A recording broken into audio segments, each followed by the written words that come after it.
2021 ഫെബ്രുവരിയിൽ നടത്തിയ Kerala set exam paper 2 മാത്തമാറ്റിക്സിലെ ആദ്യത്തെ 10 ചോദ്യങ്ങളുടെ ഡീറ്റെയിൽഡ് സൊല്യൂഷൻസ് ആണ് ഈ വീഡിയോയിൽ ഉൾപ്പെടുത്തിയിരിക്കുന്നത്. Question 1. The roots of the equation a minus b into x square minus 2ax plus a plus b equal to 0 are equal, rational, irrational, imaginary. ഈ ഒരു ക്വസ്റ്റ്യനിൽ നമുക്ക് എയുടെയും ബിയുടെയും വാല്യൂ ഒരു പ്രത്യേക ഒരു ലിമിറ്റോ അങ്ങനെയൊന്നും പറഞ്ഞിട്ടില്ല. എയും ബിയും ഏത് നമ്പേഴ്സ് വേണമെങ്കിലും ആകാം. അതുകൊണ്ട് തന്നെ നമുക്ക് ഇഷ്ടമുള്ള ഏതെങ്കിലും രണ്ട് നമ്പേഴ്സ് നമ്മൾ എയ്ക്കും ബിക്കും സബ്സ്റ്റിറ്റ്യൂട്ട് ചെയ്ത് കൊടുക്കുകയാണ്. അപ്പോൾ ഇങ്ങനെയുള്ള ചോദ്യങ്ങൾ വരുമ്പോൾ നമ്മൾ എയ്ക്കും ബിക്കും ഏതെങ്കിലും വാല്യൂസ് സബ്സ്റ്റിറ്റ്യൂട്ട് ചെയ്ത് കൊടുക്കുന്നതായിരിക്കും ചെയ്യാൻ കുറച്ചും കൂടി എളുപ്പം. ഞാനിവിടെ എ ഈക്വൽ ടു 1 എന്നും ബി ഈക്വൽ ടു -1 എന്നും സബ്സ്റ്റിറ്റ്യൂട്ട് ചെയ്ത് കൊടുക്കുകയാണ്. അപ്പോൾ നമ്മുടെ ഇക്വേഷൻ എന്തായി മാറും? Equation 2x² minus 2x equal to 0 ആകും. എ പ്ലസ് ബി 0 ആകുന്നതുകൊണ്ട് തന്നെ. ഓക്കെ, ഇതിൽ നിന്ന് നമുക്ക് 2 into 2x into x minus 1 equal to 0 which implies x into x minus 1 equal to 0 എന്ന് കിട്ടും. ഇതിൽ നിന്ന് നമുക്ക് x ഈക്വൽ ടു 0 എന്നും x ഈക്വൽ ടു 1 എന്നും കിട്ടും. അപ്പം ഈ ഒരു ഇക്വേഷൻ്റെ എ ഈക്വൽ ടു 1ഉം ബി ഈക്വൽ ടു -1ഉം ആണെങ്കിൽ ഈ ഇക്വേഷൻ്റെ റൂട്ട്സ് ആയിട്ട് വരുന്നത് x ഈക്വൽ ടു 0ഉം x ഈക്വൽ ടു 1ഉമാണ്. ഈ രണ്ട് നമ്പേഴ്സും എന്താണ്? ഈക്വൽ അല്ല, അതുപോലെ തന്നെ ഇമാജിനറി അല്ല, ഇറാഷണൽ അല്ല. ഈ രണ്ട് നമ്പേഴ്സും റാഷണലാണ്. അതുകൊണ്ട് തന്നെ നമ്മുടെ ഓപ്ഷൻ ബി ആണ് കറക്റ്റായിട്ട് വരുന്ന answer. Question number 2. The range of the function f of x equal to modulus of x minus 5 divided by x minus 5, x belongs to R and x not equal to 5 is a equal to open interval -1 1, closed interval -1 1, set -1, -1, r minus set 5. അപ്പോൾ F of X എന്ന് പറയുന്ന ഈ ഫംഗ്ഷൻ്റെ റേഞ്ചാണ് നമുക്ക് കണ്ടുപിടിക്കേണ്ടത്. അതായത് F of എക്സിൻ്റെ values എന്തൊക്കെയായിരിക്കും. നമ്മൾ ഈ എഫ് ഓഫ് എക്സിനെ ഒന്ന് നമുക്ക് റീറൈറ്റ് ചെയ്യാം. F of X equal to modulus of X minus 5ൻ്റെ ഡെഫിനിഷൻ വെച്ച് എന്തൊക്കെ വരും? മോഡുലസ് ഓഫ് എക്സ് മൈനസ് 5 എന്ന് പറഞ്ഞാൽ X minus 5 if x minus 5 greater than or equal to 0 and minus of x minus 5 if x minus 5 less than 0. അപ്പം ആദ്യം വരുന്നത് x minus 5 divided by x minus 5 if x minus 5 greater than or equal to 0 and minus of x minus 5 divided by x minus 5 if x minus 5 less than 0. Okay, അപ്പോൾ ഇതാണ് F of എക്സിൻ്റെ values വരിക. അപ്പോൾ ഈ X minus 5 divided by X minus 5 1ഉം minus of X minus 5 divided by X minus 5 നമുക്ക് കിട്ടുന്നത് -1ഉം ആണ്. അപ്പോൾ എഫ് ഓഫ് എക്സിൻ്റെ വാല്യൂ ഇങ്ങനെ വരും: 1 if x minus 5 greater than or equal to 0 and -1 if x minus 5 less than 0 എന്നും കിട്ടും. അപ്പം എഫ് ഓഫ് എക്സ് എന്ന് പറയുന്ന ഈ ഒരു ഫംഗ്ഷന് രണ്ട് വാല്യൂസേ വരുള്ളൂ, 1ഉം -1ഉം. അതുകൊണ്ട് തന്നെ ഇതിൻ്റെ റേഞ്ച് എന്ന് പറയുന്നത് നമുക്ക് കിട്ടുക ആർ ഈക്വൽ ടു റേഞ്ച് എന്ന് പറയുന്നത് സെറ്റ് 1 -1 ആണ്.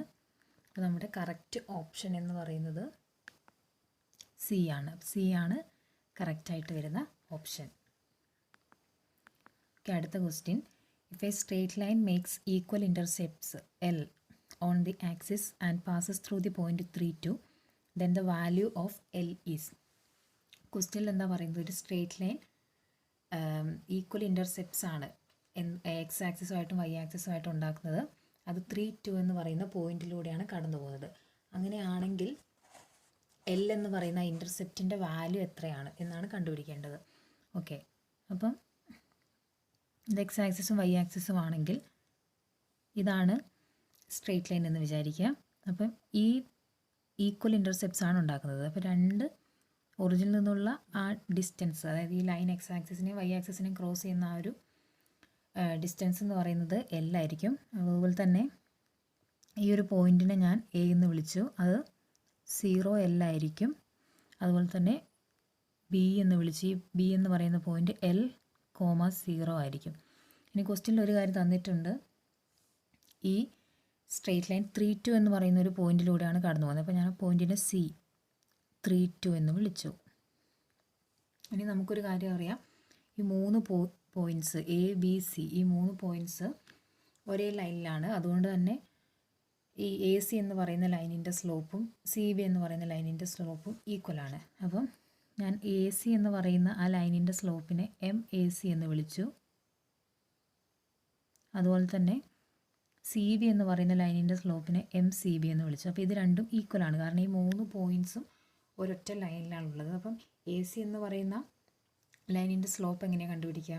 y2 - y1 divided by x2 - x1 ചെയ്യുമ്പോൾ അപ്പോൾ നമുക്ക് കിട്ടും L - 2 divided by -3 equal to -2. CB എന്ന് പറയുന്നത് കിട്ടാൻ വേണ്ടിയിട്ടും സ്ലോപ്പിൻ്റെ ഇക്വേഷൻ ഉപയോഗിച്ച് ചെയ്യുമ്പോൾ നമുക്ക് കിട്ടുന്നത് -2 ഡിവൈഡഡ് ബൈ L - 3 എന്ന് കിട്ടും. ഓക്കെ, ഇതിനെ ഇനി നമ്മൾ ക്രോസ് മൾട്ടിപ്ലൈ ചെയ്യാണ്. ക്രോസ് മൾട്ടിപ്ലൈ ചെയ്ത് കഴിയുമ്പോൾ കിട്ടുന്നത് L - 2 into L -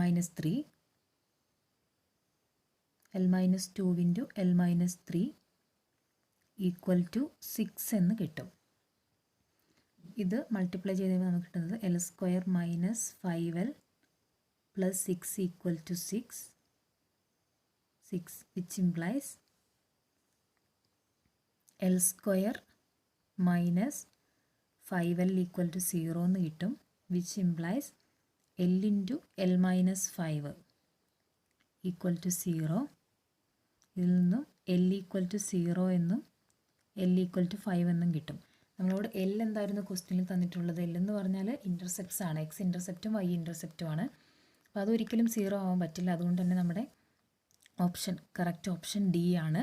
D equal to L equal to 5, അതാണ് ഇൻ്റർസെപ്റ്റ് എന്ന് പറയുന്നത്. ഓക്കെ, നാലാമത്തെ question, the straight line x - 1 divided by 2 equal to y - 3 divided by 3 equal to z - 4 divided by -1 lies in the plane. അപ്പോൾ 4 planes തന്നിട്ടുണ്ട്. ഇതിൽ ഏത് പ്ലെയിനിലാണ് ഈ straight line ലൈ ചെയ്യുന്നത്, അല്ലെങ്കിൽ ഏത് പ്ലെയിനിൽ കൂടെയാണ് ഈ സ്ട്രെയിറ്റ് ലൈൻ കടന്നു പോകുന്നത് എന്നാണ് ക്വസ്റ്റ്യൻ. അപ്പോൾ അതിനുവേണ്ടി നമുക്ക് ആദ്യം ഒരു സ്ട്രെയിറ്റ് ലൈനിൻ്റെ ജനറൽ ഇക്വേഷൻ എന്താണെന്ന് അറിയണം. അപ്പം ഇതെന്ന് പറഞ്ഞാൽ ഒരു x - x0 divided by b1 equal to y - y0 divided by b2 equal to z - z0 divided by b3, ആ ഒരു ഫോമിലാണ്. ഇതെന്ന് പറഞ്ഞാൽ equation of a straight line passing through a point and parallel to a given vector. ആ ഒരു straight ലൈനിൻ്റെ Cartesian ഇക്വേഷൻ്റെ ഫോമാണിത്. P x0 y0 z0 എന്ന് പറയുന്ന പോയിന്റിലൂടെ പാസ് ചെയ്യുന്നൊരു വെക്റ്റർ, പാസ് ചെയ്യുന്നൊരു straight line parallel to b equal to b1i plus b2j plus b3k, ഈ ഒരു വെക്റ്ററിന് പാരലൽ ആയിട്ടുള്ള ഇക്വേഷൻ, സ്ട്രെയിറ്റ് ലൈനിൻ്റെ കാർട്ടീഷ്യൻ ഇക്വേഷൻ എന്ന് പറയുന്നത് x - x0 by b1 equal to y - y0 by b2 equal to z - z0 divided by b3.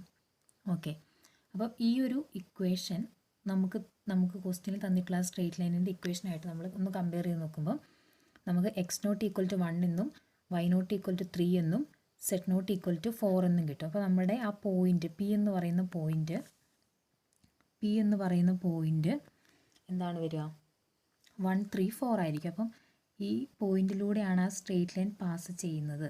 ഈ പോയിന്റിലൂടെ കടന്നു പോകുന്ന സ്ട്രെയിറ്റ് ലൈൻ ആണ്. അപ്പം ഏത് പ്ലെയിനിലാണ് ഈ സ്ട്രെയിറ്റ് ലൈൻ ഉള്ളതെന്നാണ് ക്വസ്റ്റ്യൻ. അപ്പം ഈ ഒരു പോയിന്റിലൂടെ കടന്നു പോകുന്ന സ്ട്രെയിറ്റ് ലൈൻ ആണെങ്കിൽ ആ പ്ലെയിനിൻ്റെ ഇക്വേഷൻ ഈ ഒരു പോയിന്റ് സാറ്റിസ്ഫൈ ചെയ്യുന്ന ഒരു ഇക്വേഷൻ ആയിരിക്കും. അതായത് ഈ ഒരു പോയിന്റ് നമ്മൾ x, y, z 134 സബ്സ്റ്റിറ്റ്യൂട്ട് ചെയ്ത് കൊടുക്കുമ്പോൾ ഏത് ഇക്വേഷനാണോ ഓപ്ഷനിൽ തന്നിരിക്കുന്ന ഏത് ഇക്വേഷനാണോ കറക്റ്റായിട്ട് വരുന്നത് അതായിരിക്കും ആ പ്ലെയിനിൻ്റെ ഇക്വേഷൻ എന്ന് പറയുന്നത്. അപ്പം നമ്മൾ ഓരോന്നായിട്ട് ഇങ്ങനെ ചെക്ക് ചെയ്ത് നോക്കുമ്പോൾ ഓപ്ഷൻ സി ഒന്ന് ചെക്ക് ചെയ്ത് നോക്കിയാൽ ഓപ്ഷൻ സി എന്തായിരുന്നു? X minus 2y minus 4z plus 21 equal to 0 എന്നായിരുന്നു ഓപ്ഷൻ സി. ഇതിൽ എക്സിന് 1 എന്നും വൈക്ക് 3 എന്നും സെഡിന് 4 എന്നും സബ്സ്റ്റിറ്റ്യൂട്ട് ചെയ്ത് നോക്കാം. 0 കിട്ടുമോ എന്ന് നമുക്ക് നോക്കാം. അപ്പം 1 minus 6 minus 16 plus 21 which is equal to 1 minus 6 minus 5 minus 16 21 sorry minus 21 plus 21 equal to 0. അപ്പോൾ നമ്മുടെ ഓപ്ഷൻ എന്ന് പറയുന്നത് സി ആണ്. അതായത് പി ഈക്വൽ ടു 134 ആ പോയിൻ്റ് സാറ്റിസ്ഫൈ ചെയ്യുന്ന ഇക്വേഷൻ എന്ന് പറയുന്ന ഓപ്ഷൻ സി ആണ്. അതുകൊണ്ട് നമ്മുടെ ആൻസർ എന്ന് പറയുന്നത് ഓപ്ഷൻ സി ആണ്. Okay. Question 5. The value of integral 0 to pi by 2 sin x all raised to 4 divided by sin x all raised to 4 plus cos x all raised to 4 dx is pi by 4, pi by 2, pi 2 pi. Okay. ഈ ഒരു question ചെയ്യാനായിട്ട് നമ്മൾ definite ഇൻ്റഗ്രലിൻ്റെ ഒരു പ്രോപ്പർട്ടിയാണ് ഉപയോഗിക്കുന്നത്. Property ഇതാണ്: integral 0 to a f of x dx equal to integral 0 to a f of a minus x d x. ഇത് definite ഇൻ്റഗ്രൽസിൻ്റെ ഒരു പ്രോപ്പർട്ടിയാണ്. ഈ ഒരു പ്രോപ്പർട്ടി ഉപയോഗിച്ചിട്ടാണ് നമ്മൾ ഈ ക്വസ്റ്റ്യൻ ചെയ്യുന്നത്. ഓക്കെ. അപ്പോൾ ഞാൻ ആദ്യം തന്നെ ഐ ഈക്വൽ ടു നമുക്ക് തന്നിരിക്കുന്ന ആ ഒരു integral 0 to pi by 2 sin raised to 4x divided by sin raised to 4x plus cos raised to 4x dx എന്ന് സബ്സ്റ്റിറ്റ്യൂട്ട് ചെയ്തു. ഇനി നമ്മുടെ ഈ ഇക്വേഷൻ 1 ഉപയോഗിച്ച് നമുക്കിതിനെ എന്ത് എഴുതാം? Integral 0 to pi by 2 sin raised to 4x 4 pi by 2 minus എക്സിന് പകരമൊക്കെ pi by 2 മൈനസ് എക്സ് എന്ന് നമുക്ക് സബ്സ്റ്റിറ്റ്യൂട്ട് ചെയ്യാൻ പറ്റും ഇൻ്റഗ്രലിൻ്റെ പ്രോപ്പർട്ടി ഉപയോഗിച്ച്. അപ്പോൾ ഈ ഇക്വേഷൻ ഞാൻ 2 എന്ന് വിളിക്കുകയാണ്. അത് നമുക്ക് എന്തെഴുതാം? Identity equal to integral 0 to pi by 2 sin pi by 2 minus x all raised to 4 divided by sin pi by 2 minus x all raised to 4 plus cos pi by 2 minus x all raised to 4 dx എന്ന് കിട്ടും. ഇതിൽ നിന്ന് നമുക്ക് i equal to എന്ത് കിട്ടും? Integral 0 to pi by 2. ഇനി sin pi by 2 minus X എന്താണ് വരിക? sin pi by 2 minus x എന്ന് പറഞ്ഞാൽ ഫസ്റ്റ് ക്വാഡ്രൻറ്റിലാണ് വരിക. ഫസ്റ്റ് ക്വാഡ്രൻറ്റിൽ എല്ലാ ഫങ്ഷൻസും പോസിറ്റീവാണ്. ഇനി sin pi by 2 minus X ആകുമ്പോൾ അതിൻ്റെ കോ ഫങ്ഷനാണ് വരിക. അപ്പം cos എക്സ് ആണ് വരിക. അപ്പോൾ cos raised to 4 x divided by cos raised to 4 x plus cos pi by 2 minus x എന്ന് പറഞ്ഞാൽ sin എക്സ് ആണ് വരിക. അപ്പം sin raised to 4x dx എന്ന് കിട്ടും. ഈ ഇക്വേഷനെ ഞാൻ 3 എന്ന് വിളിക്കുകയാണ്. നമ്മുടെ സെക്കൻഡ് ഇക്വേഷൻ എന്തായിരുന്നു? സെക്കൻഡ് ഇക്വേഷൻ എന്ന് പറഞ്ഞാൽ i equal to integral 0 to pi by 2 sin raised to 4x divided by sin x raised to 4 plus cos x all raised to 4 dx. അപ്പം നമുക്ക് കിട്ടി മൂന്നാമത്തെ equation i equal to integral 0 to pi by 2 cos x raised to 4 divided by cos x all raised to 4 plus sin x all raised to 4 dx. അപ്പം ഈ രണ്ടിലും denominator same ആണ്, ന്യൂമറേറ്ററിൽ മാറ്റമുണ്ട്. പക്ഷേ ഇത് രണ്ടും ഐ എന്ന് പറയുന്ന ആ ഒരു ഇൻ്റഗ്രലിനോട് ഈക്വലുമാണ്. അപ്പോൾ നമുക്ക് ഈ രണ്ടും ഇക്വേഷൻ 2ഉം 3ഉം കൂടെ ഒന്ന് ആഡ് ചെയ്ത് കഴിയുമ്പോൾ നമുക്ക് എന്താ കിട്ടുക? 2i അല്ലേ? i plus i equal to 2i എന്ന് കിട്ടും. 2i equal to integral 0 to pi by 2 sin x raised to 4 plus cos x raised to 4 divided by sin x raised to 4 plus cos x raised to 4 dx, which is equal to integral 0 to pi by 2 dx, which is equal to എന്ത് വരും X അല്ലേ, x ആണ് d x, integral d x 0 to pi by 2 equal to pi by 2 എന്നാണ് answer വരിക. അപ്പോൾ നമുക്ക് 2i equal to pi by 2 എന്ന് കിട്ടി. ഇതിൽ നിന്ന് നമുക്ക് i equal to pi by 4 എന്ന് കിട്ടും. അപ്പോൾ നമ്മുടെ കറക്റ്റായിട്ട് വരുന്ന answer option A pi by 4 ആണ് കറക്റ്റ് ആൻസർ. ആറാമത്തെ question, the area bounded by the curves y equal to tan x, y equal to cot x, where 0 less than or equal to x less than or equal to pi by 2 and the x axis is. y equal to tan x, y equal to cot X എന്ന് പറയുന്ന ഈ രണ്ട് കേർവ്സും അതുപോലെ തന്നെ 0 മുതൽ pi by 2, 0 മുതൽ pi by 2 വരെ ഈ രണ്ട് കേർവ്സും ബൗണ്ടഡ് ആയിട്ടുള്ള ആ ഒരു ഏരിയ ആണ് കണ്ടുപിടിക്കേണ്ടത്. അതിനുവേണ്ടി ഇതിൻ്റെ ഗ്രാഫ് ഒന്ന് നമുക്ക് വരച്ച് നോക്കുക. അപ്പോൾ 0 to പൈ ബൈ 2 ആണ് വേണ്ടത്. അപ്പോൾ ഇതാണ് പൈ ബൈ 2 എന്ന് പറയുന്ന പോയിൻ്റ്, ഇതാണ് 0. ഓക്കെ, ഇത് നമ്മൾ ടാൻ എക്സിൻ്റെ ഗ്രാഫ് വരികയാണ്. അപ്പോൾ ടാൻ എക്സ് എന്ന് പറഞ്ഞാൽ 0യിൽ ടാൻ എക്സിൻ്റെ വാല്യൂ എന്താ, സൈൻ 0 ബൈ കോസ് 0. 0യിൽ ടാൻ എക്സിൻ്റെ വാല്യൂ 0 ആണ് വരിക. പൈ ബൈ 2ൽ എന്താണ് വരിക, sine pi by 2 by cos pi by 2, infinity ആണ് വരിക. അപ്പോൾ ടാൻ എക്സിൻ്റെ ഗ്രാഫ് വരിക ഇങ്ങനെയായിരിക്കും അല്ലേ. അതായത് പൈ ബൈ 2ൻ്റെ അടുത്ത് വരുമ്പോൾ ടാൻ എക്സ് ഇൻഫിനിറ്റിയിലേക്ക് പോകും. കോട്ടെക്സ് എങ്ങനെയായിരിക്കും, കോട്ടെക്സിൻ്റെ വാല്യൂ 0യിൽ എന്താ വരിക, കോസ് 0 ബൈ സൈൻ 0. 0യിൽ ഇൻഫിനിറ്റിയും പൈ ബൈ 2വിൽ എന്താണ് വരിക, പൈ ബൈ 2വിൽ 0യാണ് കോട്ടെക്സിൻ്റെ. അപ്പോൾ ഇവിടെ വരുന്നത് ടാൻ എക്സ് ആണ്, ഇത് കോട്ടെക്സ് ആണ്, ടാൻ എക്സും കോട്ടെക്സ്. അപ്പോൾ നമുക്ക് ഈ ഒരു ഏരിയ ആണ് കണ്ടുപിടിക്കേണ്ടത് അല്ലേ. 0 മുതൽ പൈ ബൈ 2 വരെ ടാൻ എക്സ് കോട്ടെക്സും ബൗണ്ട് ചെയ്യുന്ന ആ area and above the X axis. അപ്പോൾ ഇതെന്ന് പറഞ്ഞാൽ ഇത് രണ്ട് ഈക്വൽ പാർട്സ് ആയിരിക്കും. ഇത് രണ്ടും ജോയിൻ ചെയ്ത പോയിന്റ് പൈ ബൈ 4 എന്ന് പറയുന്ന പോയിന്റിലാണ് tan X equal to cot X നമ്മൾ ചെയ്ത് കഴിയുമ്പോൾ നമുക്ക് X equal to pi by 4 എന്ന് പറഞ്ഞാണ് കിട്ടുക.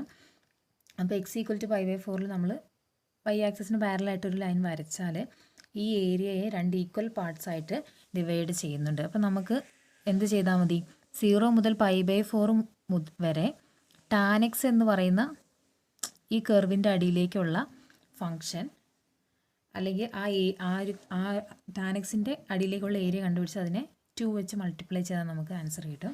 അപ്പോൾ ഇവിടുത്തെ ഏരിയ വരുന്നത് integral 0 to pi by 2 into integral 0 to pi by 4, 2 into integral 0 to pi by 4 tan x d x എന്ന് കിട്ടും. ഓക്കെ, അപ്പോൾ രണ്ട് ഈക്വൽ പാർട്സ് ആയിട്ടാണ് ഈ ഏരിയയെ ഈ ഒരു pi by 4 x equal to pi by 4 എന്ന് പറയുന്ന ലൈന് ഡിവൈഡ് ചെയ്യുന്നത്. അതുകൊണ്ട് നമ്മൾ 2 into integral 0 to pi by 4 tan x d x എന്ന് ആണ് ഇതിൻ്റെ ഏരിയ എന്ന് പറയുന്നത്. ഇനി ഇൻ്റഗ്രൽ ടാൻ എക്സ് എന്തായിരുന്നു, ലോഗ് സീക്ക് എക്സ് അല്ലെങ്കിൽ ലോഗ് മോഡ് സീക്ക് എക്സ്. അപ്പോൾ നമുക്ക് എഴുതാം 2 into log sec x 0 to pi by 4 which is equal to 2 into log sec pi by 4 minus log sec 0. 2 into log cos pi by 4 1/√2 ആണ്. അപ്പോൾ seek pi by 4 √2 ആണ്. അതുപോലെ തന്നെ log sec 0, cos 0 1 ആണ്, അതുകൊണ്ട് സീക്ക് 0യും 1 ആണ്. അപ്പോൾ log 1 എന്ന് പറഞ്ഞാൽ 0 ആണ്. അപ്പോൾ ആ ടേം 0 ആയിപ്പോൾ അപ്പോൾ നമുക്കിവിടെ 2 ലോഗ് √2 എന്ന ആൻസർ കിട്ടും. പക്ഷേ നമുക്കൊരു കാര്യം അറിയാം, n ലോഗ് എ എന്ന് പറഞ്ഞാൽ log a raise to n ആണ്. അതുകൊണ്ട് തന്നെ നമുക്കിതിനെ ലോഗ് √2 സ്ക്വയർ എന്ന് എഴുതാം. അതായത് which is equal to log 2. കാരണം √2ൻ്റെ സ്ക്വയർ 2 ആണ്. അപ്പോൾ നമുക്ക് വരുന്ന ആൻസർ log 2 ആണ് ഇതിൻ്റെ ആൻസർ. അപ്പോൾ കറക്റ്റായിട്ട് വരുന്നത് ഓപ്ഷൻ എ ആണ് കറക്റ്റ് ആൻസർ. ഓക്കെ, അടുത്ത question, 7ാമത്തെ question. 2 dice are thrown once. The probability of getting an even number on the first die and a total of 8 is. ഇവിടെ 2 ഡൈ ആണ് നമ്മൾ ത്രോ ചെയ്തിരിക്കുന്നത്. അപ്പോൾ നമുക്കാകെ ടോട്ടൽ 36 പെയേഴ്സ് ഓഫ് ഔട്ട്കംസ് കിട്ടും. ഇനി എന്താ പറഞ്ഞിരിക്കുന്നത്? Probability of getting an even number on the first die and a total of 8 is. അപ്പോൾ ഈവൻ നമ്പർ, ഫസ്റ്റ് ഡൈയിൽ ഒരു ഈവൻ നമ്പർ വേണം, ടോട്ടൽ 8ഉം വേണം. അങ്ങനെ വരുന്ന എത്ര പെയേഴ്സ് ഉണ്ട് നോക്കിയാൽ മതി. അപ്പോൾ ഫസ്റ്റ് ഡൈയിൽ 2 വന്നാൽ 8 കിട്ടണമെങ്കിൽ സെക്കൻഡ് ഡൈയിൽ 6 വരണം. ഇനി 2വിൽ വേറൊന്നും വരില്ല. ഇനി അടുത്ത് നമ്മൾ നോക്കേണ്ടത് 4 ആണ്. അടുത്ത ഈവൻ നമ്പർ ഫസ്റ്റ് ഡൈയിൽ 4 ആണ്. ഓക്കെ, അടുത്തത് 4 ആയിരിക്കും വരിക. പിന്നെ 6 നോക്കിയാൽ മതി, ഈവൻ നമ്പർ ആയതുകൊണ്ട് തന്നെ. അപ്പോൾ 6 2 ആയിരിക്കും അല്ലേ. ടോട്ടൽ സമ്മ് നോക്കുമ്പോൾ 8 കിട്ടണം. അപ്പം ഇവിടെ ആകെ 3 എണ്ണമാണ്, 3 പെയേഴ്സാണ് ഈ പറയുന്നത് ഇത് സാറ്റിസ്ഫൈ ചെയ്യുന്നത്. അപ്പം ആകെ 36 ആണുള്ളത്. അതിൽ 3 അല്ലേ, 3/36 ആയിരിക്കും ഇവിടുത്തെ പ്രോബബിലിറ്റി എന്ന് പറയുന്നത്. 3/36 ഈസ് ഈക്വൽ ടു 1/12. അപ്പോൾ ഓപ്ഷൻ എന്ന് പറഞ്ഞാൽ ഡി, ഓപ്ഷൻ ഡി 1/12 ആണ് ആൻസറായിട്ട് വരുന്നത്. ഓക്കെ, അടുത്ത question. The limit supremum and limit infimum for the sequence -1 all raised to n are respectively 1 and -1, 1 and 0, 1 and 1, 1 and 0, 1 and -1, -1 and -1. Okay, ഒരു sequence വന്നിട്ടുണ്ട്. ഈ സീക്വൻസിൻ്റെ limit സുപ്രീമോ limit ഇൻഫിമോമാണ് നമുക്ക് കണ്ടുപിടിക്കേണ്ടത്. അപ്പോൾ നമ്മുടെ സീക്വൻസ് എന്ന് പറഞ്ഞാൽ എന്താ വരിക? -1 1 -1 1 ഇങ്ങനെ പോകുന്നൊരു സീക്വൻസ് ആണ് നമുക്ക് തന്നിരിക്കുന്നത്. ഇതാണ് -1 raised to n എന്ന് പറയുന്നത്. ഓക്കെ, അപ്പോൾ ഇതിൻ്റെ ലിമിറ്റ് സുപ്രീമോ നമ്മൾ എങ്ങനെ ഡിഫൈൻ ചെയ്തിരിക്കുന്നത്? BK ഈക്വൽ ടു, ഇപ്പം AN എന്ന് പറയുന്നൊരു സീക്വൻസ് ഉണ്ടെങ്കിൽ നമ്മൾ BK എന്ന് പറയുന്നത് ഡിഫൈൻ ചെയ്തിരിക്കുന്നത് സുപ്രീമം ഓഫ് AK +1 എക്സെട്ര. അങ്ങനെയാണ് നമ്മൾ BK എന്ന് പറയുന്നത് ഡിഫൈൻ ചെയ്തിരിക്കുന്നത്. അപ്പം ഇങ്ങനെ കിട്ടുന്ന ഈ BKകളുടെ ഇൻഫിമത്തെയാണ് നമ്മൾ ലിമിറ്റ് സുപ്രീമം എന്ന് പറയുന്നത്. ഓക്കെ, അപ്പോൾ നമ്മൾക്കിവിടെ ആദ്യം നമ്മൾ B1 കണ്ടുപിടിക്കാം. B1 എന്ന് പറയുമ്പോൾ supremum of A1 A2 etcetera. ഇവിടുത്തെ A1 -1 ആണ്, -1 1 -1 എക്സെട്ര വരും. അപ്പോൾ B1 ഈക്വൽ ടു 1 വരും. ഇതുപോലെ തന്നെ നമ്മൾ B2 എടുത്താലും നമുക്ക് 1 കിട്ടും, B3 എടുത്താലും 1 കിട്ടും. ഇങ്ങനെ ഏത് വാല്യൂ കണ്ടുപിടിച്ചാലും നമുക്ക് 1 ആണ് വരുന്നത്. അപ്പോൾ ലിമിറ്റ് സുപ്രീമം എന്ന് പറഞ്ഞാൽ എന്താ? ഇത്തരത്തിലുള്ള ഈ BKകളുടെ ഇൻഫിമം അല്ലേ. Limit supremum equal to infimum of BK. Infimum of BK എന്ന് എഴുതാം. നമുക്ക് ഏത് കേയ്ക്കും BK 1 ആണ്. അപ്പം ഇൻഫിമം ഓഫ് 1 എന്ന് പറഞ്ഞാൽ 1 തന്നെ. അപ്പോൾ ലിമിറ്റ് സുപ്രീമം വരുന്നത് 1 ആണ്. ഇനി ഇതുപോലെ തന്നെയാണ് നമ്മൾ ലിമിറ്റ് ഇൻഫിമം ഡിഫൈൻ ചെയ്തിരിക്കുന്നത്. ഇപ്പോൾ നമ്മൾ BK എന്ന് പറഞ്ഞാൽ ലിമിറ്റ് ഇൻഫിമം കണ്ടുപിടിക്കാൻ വേണ്ടി നമ്മൾ BK ഡിഫൈൻ ചെയ്തിരിക്കുന്നത് infimum of BK +1 BK +2 etcetera. അതിനെയാണ് ലിമിറ്റ് BK എന്ന് പറയുന്നത്. ഇനി ഈ BKകളുടെ സുപ്രീമമാണ് ലിമിറ്റ് ഇൻഫിമം എന്ന് പറയുന്നത്. നമ്മൾ B1 കണ്ടുപിടിച്ചാൽ ഇൻഫിമം ഓഫ് -1 1 -1 എക്സെട്ര വരും, അത് -1 ആണ്. B2 കണ്ടുപിടിച്ചാലും അത് -1 ആണ്. B3 കണ്ടുപിടിച്ചാലും അത് -1 ആണ്. ഇങ്ങനെ ഏത് BK കണ്ടുപിടിച്ചാലും അത് -1 ആണ്. അപ്പോൾ ലിമിറ്റ് ഇൻഫിമം എന്ന് പറയുന്നത്, ലിമിറ്റ് ഇൻഫിമം എന്ന് പറഞ്ഞാൽ സുപ്രീമം ഓഫ് BK ആണ്. അതായത് സുപ്രീമം ഓഫ് -1. ഏത് BK കണ്ടുപിടിച്ചാലും നമുക്ക് കിട്ടുന്ന -1 ആണ്. അപ്പോൾ സുപ്രീമം ഓഫ് -1 വരും. ഇതെന്ന് പറഞ്ഞാൽ -1 തന്നെയായിരിക്കും. അപ്പോൾ ലിമിറ്റ് സുപ്രീമം 1ഉം ലിമിറ്റ് ഇൻഫിമം -1ഉമാണ് കിട്ടുക. അപ്പം കറക്റ്റായിട്ടുള്ള ഓപ്ഷൻ സി ആണ്.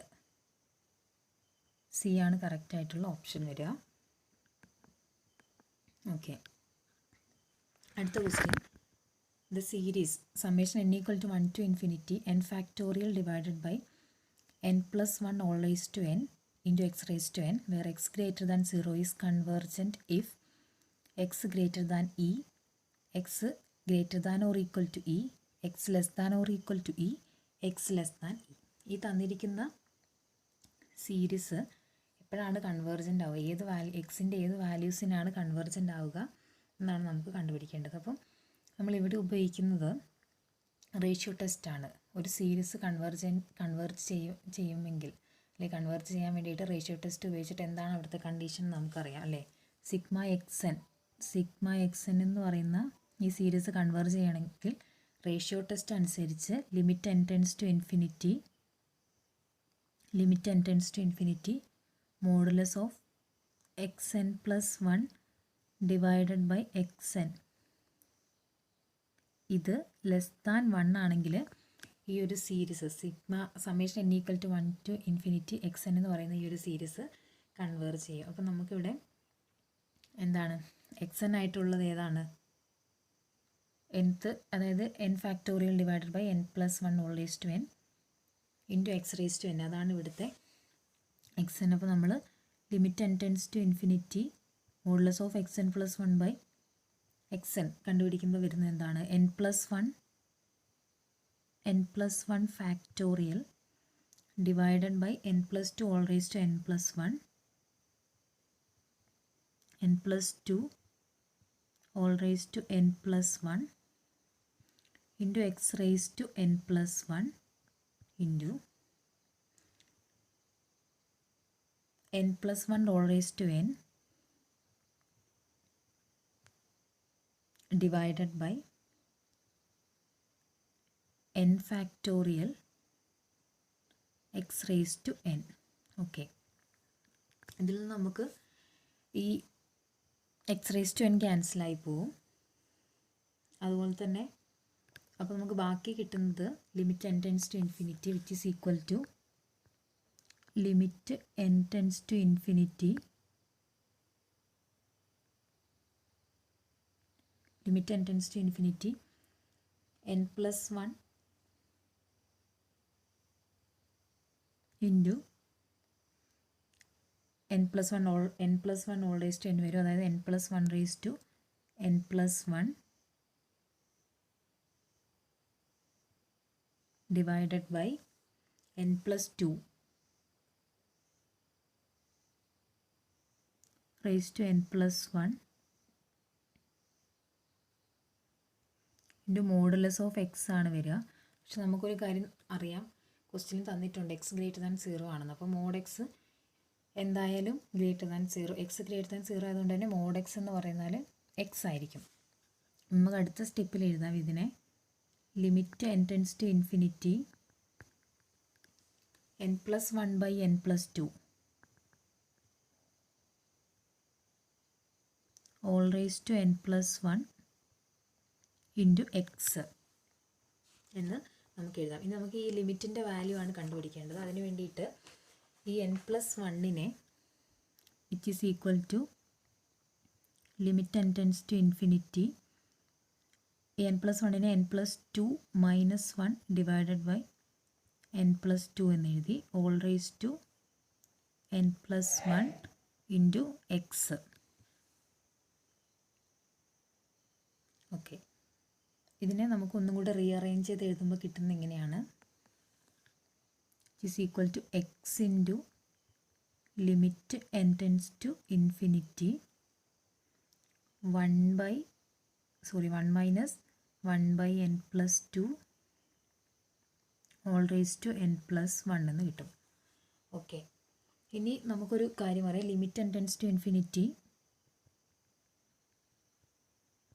1 plus x by n whole raise to n എന്ന് പറഞ്ഞാൽ ഇ റേസ് ടു എക്സ് ആണ്. ഇതാണ് ഈ ലിമിറ്റിൻ്റെ വാല്യൂ ഇതൊരു സ്റ്റാൻഡേർഡ് ലിമിറ്റാണ്. ഈ ലിമിറ്റിൻ്റെ വാല്യൂ എന്ന് പറഞ്ഞാൽ e⁻x ആണ്. അപ്പം നമുക്ക് ഇപ്പോൾ കിട്ടിയിരിക്കുന്ന ഈ ലിമിറ്റ് ഇതുമായിട്ട് ഒരു സാദൃശ്യമുണ്ട്. അപ്പോൾ ഇവിടെ എന്താണ് വരിക, എക്സിൻ്റെ സ്ഥാനത്ത് നമുക്ക് -1 ആണുള്ളത്. എക്സിൻ്റെ സ്ഥാനത്തുള്ളത് -1 ആണുള്ളത്.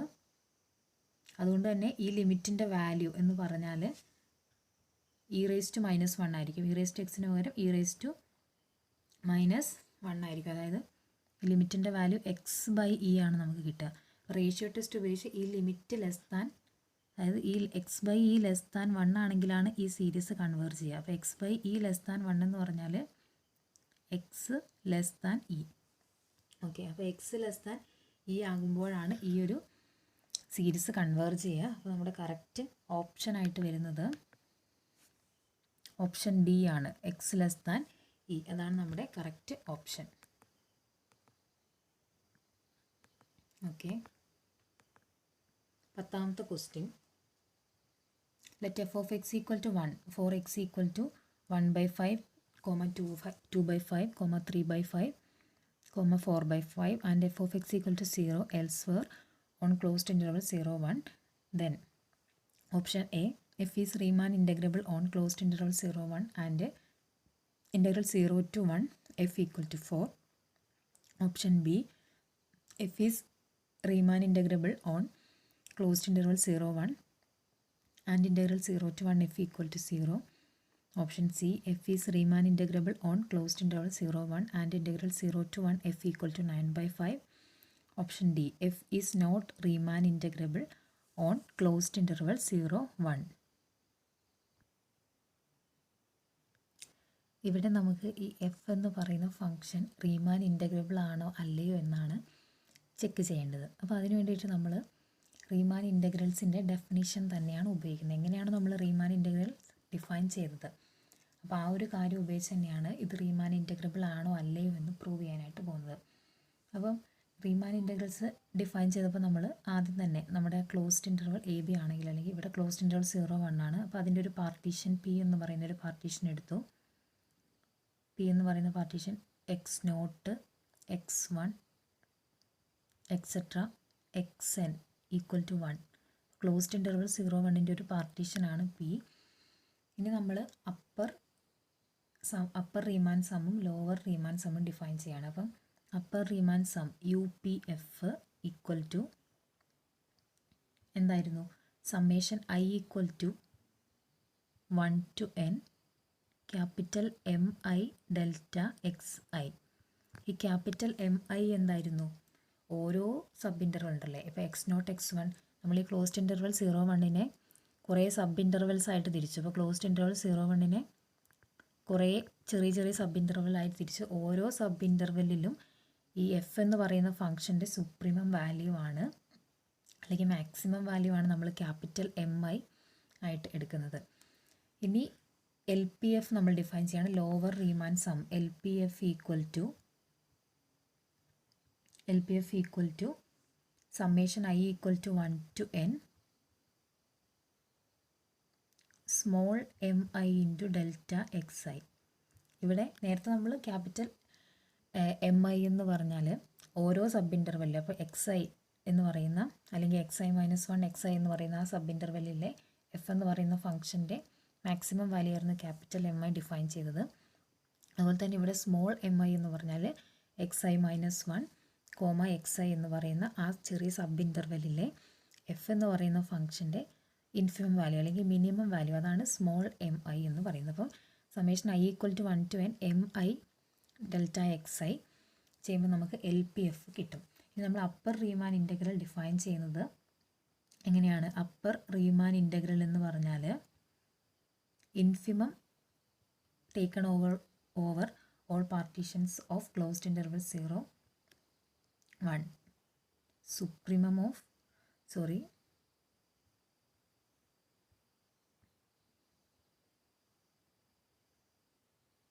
UPF, അതായത്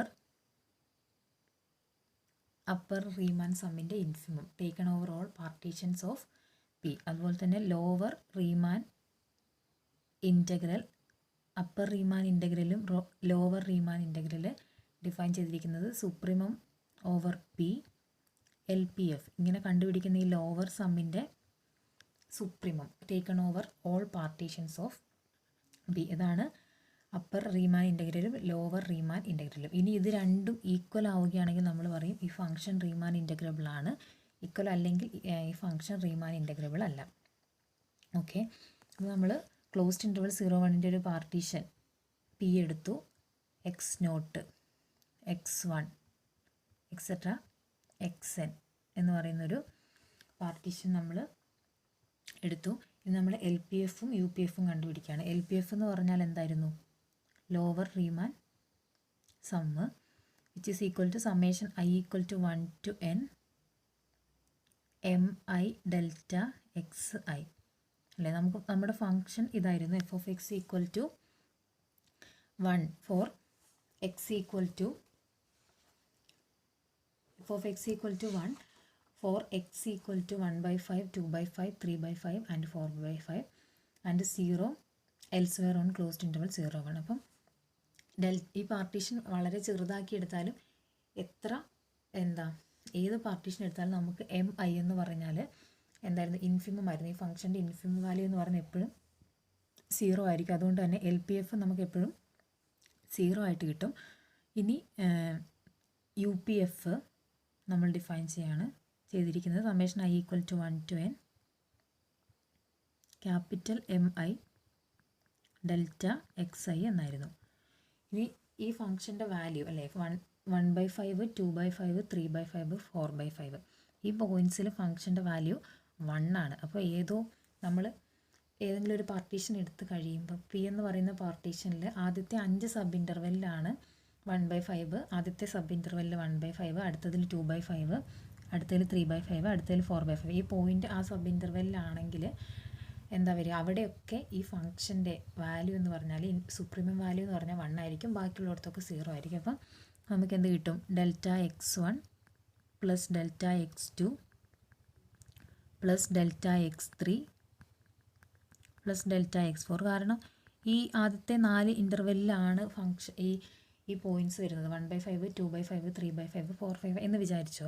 വേണമെങ്കിൽ ചിലപ്പം ഇവിടെ ഇങ്ങനെ ആയിരിക്കണമെന്നില്ല, വേറെ ഏതെങ്കിലും 4 ഇതിലായിരിക്കാം. അല്ലെങ്കിൽ ചിലപ്പോൾ ഒരു പാർട്ടീഷനിൽ ഒരു സബ് ഇൻ്റർവെൽ തന്നെ 2 എണ്ണം വന്നിരിക്കാം. എന്നാലും ഇതായിരിക്കും വരുന്ന വാല്യൂ എന്ന് പറയുന്നത് അല്ലേ. ബാക്കിയുള്ളിടത്തൊക്കെ 0 ആയിരിക്കും. ഇനി ഈ UPF നമുക്കിപ്പോൾ കിട്ടി, LPF 0 ആണെന്ന് കിട്ടി. അതുകൊണ്ട് തന്നെ LPF 0 ആണെങ്കിൽ അപ്പർ റീമാൻ ഇൻ്റഗ്രൽ എന്തായിരിക്കും വരിക? അപ്പർ റീമാൻ ഇൻ്റഗ്രൽ എന്ന് പറഞ്ഞാൽ supremum taken over all partitions of P LPF ആണ്. പക്ഷേ LPF നമുക്ക് 0 ആണ്. അതുകൊണ്ട് തന്നെ അപ്പർ റീമാൻ ഇൻ്റഗ്രൽ 0 ആയിരിക്കും. ഇനി ലോവർ റീമാൻ ഇൻ്റഗ്രൽ ഇപ്പോൾ കണ്ടുപിടിച്ച് നമ്മൾ ലോവർ റീമാൻ ഇൻ്റഗ്രലാണ്. ലോവർ റീമാൻ ഇൻ്റഗ്രൽ നമുക്ക് 0 എന്ന് കിട്ടി. അപ്പർ റീമാൻ ഇൻ്റഗ്രൽ എന്ന് പറഞ്ഞാൽ infimum taken over all partitions of P UPF. Okay, ഇത് നമുക്ക് കിട്ടിയത് എന്തായിരുന്നു? Infimum over P delta x1 plus delta x2 plus delta x3 plus delta x4 എന്ന് കിട്ടി. Okay, infimum over all partitions of P. നമ്മളിപ്പോൾ ഒരു പർട്ടിക്കുലർ ആയിട്ടുള്ള ഒരു പാർട്ടീഷൻ എടുത്തു. അതിൽ നമ്മൾ അപ്പർ റീമാൻ ഇൻ്റഗ്രലും ലോവർ റീമാൻ ഇൻ്റഗ്രലും കണ്ടുപിടിച്ചു. അപ്പോൾ എപ്പോഴും ലോവർ റീമാൻ ഇൻ്റഗ്രൽ 0 ആയിരിക്കും. കാരണം ഫംഗ്ഷൻ്റെ മിനിമം വാല്യൂ വരുന്നത് 0 ആയതുകൊണ്ട്. പക്ഷേ അപ്പർ റീമാൻ ഇൻ്റഗ്രൽ ഇങ്ങനെയാണ് വരിക അല്ലേ. Infimum over P delta x1 plus delta x2 plus delta x3 plus delta x4. നമുക്ക് എത്ര ചെറിയ പാർട്ടീഷൻ വേണമെങ്കിലും എടുക്കാനുള്ള അവകാശമുണ്ട് അല്ലേ. അപ്പോൾ പാർട്ടീഷൻ നമ്മൾ വളരെ വളരെ ചെറുതാക്കി കൊണ്ടുവരുമ്പോൾ ഈ ഓരോ ഡെൽറ്റ xi എന്താകും? ഡെൽറ്റ xi ടെൻസ് ടു 0 ആകും. പാർട്ടീഷൻ വളരെ വളരെ ചെറുതായി വരുമ്പോൾ ഈ ഡെൽറ്റ എക്സ് ഓരോ ഇൻ്റർവെല്ലിൻ്റെ ലെങ്ത്ത് 0യിലേക്ക് അടുത്ത് വരും.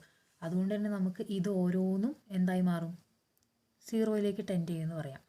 അതായത് പാർട്ടീഷൻ നമുക്ക് എല്ലാ പാർട്ടീഷനിലും ആണ് നമ്മൾ എടുക്കുന്നത്. Infimum over all partitions of P ആണ്. അപ്പോൾ ഇത് ഓരോന്നും 0യിലേക്ക് പോകുമെന്ന് പറഞ്ഞാൽ ഇതിൻ്റെ ഇൻഫിമവും 0യിലേക്ക് പോകും. അതായത് അപ്പർ റീമാൻ ഇൻ്റഗ്രലും നമുക്ക് 0 ആണെന്ന് കിട്ടും, which is equal to lower Riemann integral. നമുക്ക് കിട്ടിയ അപ്പർ റീമാൻ ഇൻ്റഗ്രലും ലോവർ റീമാൻ ഇൻ്റഗ്രലും ഈക്വലാണ്, അത് രണ്ടും 0 ആണ്. അപ്പോൾ ഈ വാല്യൂ ആയിരിക്കും, ഇത് രണ്ടും ഈക്വലാണ്, ഈക്വൽ ആവുന്ന വാല്യൂ ആണ് ഈ ഫംഗ്ഷൻ്റെ റീമാൻ ഇൻ്റഗ്രൽ എന്ന് പറയുന്നത്. അപ്പോൾ നമ്മുടെ കറക്റ്റ് ആയിട്ടുള്ള ഓപ്ഷൻ എന്ന് പറയുന്നത് ബി ആണ്. F is Riemann integrable. F is Riemann integrable. Option B ആണ് correct. F is Riemann integrable on closed interval 0-1 and integral over 0-1 F, അതായത് എഫിൻ്റെ ഇൻ്റഗ്രലിൻ്റെ വാല്യൂ 0 ആയിരിക്കും.